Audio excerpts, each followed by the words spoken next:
Hello, আসসালামু আলাইকুম সবাইকে। আজকে আমি ডিসকাস করব যে আইএলস ছাড়া কোরিয়াতে আসা যায় কিনা। সাউথ কোরিয়াতে মূলত আপনি যদি আসতে চান মাস্টার্সে বা পিএইচডিতে, সেক্ষেত্রে অবশ্যই আইএলস দরকার রয়েছে। এছাড়াও হচ্ছে যে আপনি যদি ব্যাচেলরে আসতে চান, সেক্ষেত্রে আপনি আইএলস ছাড়া আসতে পারবেন, এটারও একটা ওয়ে রয়েছে। আচ্ছা, মেইনলি আইএলস ছাড়া তিনটা ওয়েতে আপনি আসতে পারবেন।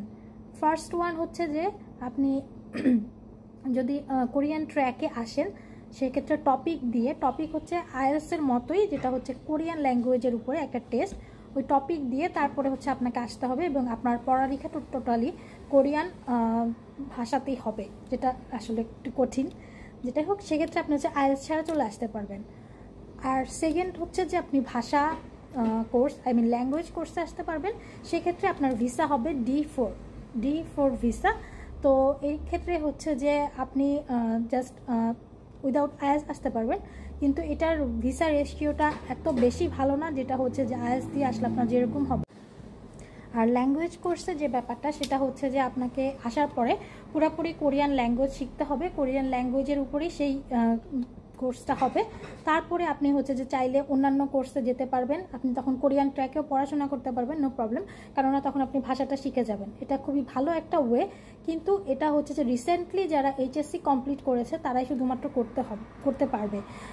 আর আরেকটা ওয়ে হচ্ছে যে ব্যাচেলরদের জন্য ইএপি প্রোগ্রাম, যেটা হচ্ছে যে আপনি আসবেন, এসে উইদাউট আইএলসে আসবেন, আসার পরে আপনাকে এই ইএপি প্রোগ্রামে ভর্তি হতে হবে, যেটা অনেকটা হচ্ছে আইএলসের কোচিং করার মতোই। এখানে হচ্ছে আপনাকে ইংলিশের সব কিছু শেখানো হবে। ইংলিশ ধরা হবে যে আপনি ইংলিশ সম্পর্কে এত বেশি জানেন না, বা আপনার ইংলিশের জ্ঞান ততটা নেই, তো ওইভাবেই হচ্ছে যে এই ইএপি কোর্সটা করা হয়। তারপরে হচ্ছে এই কোর্সটা করার পরে আপনি তখন তারপরে ব্যাচেলরে ভর্তি হবেন এভাবে। কিন্তু কথা হচ্ছে যে আপনি আইএলস দিয়ে আসলে ইএপি আর ইএপিতে আসলে দুটো ডিফারেন্স কি?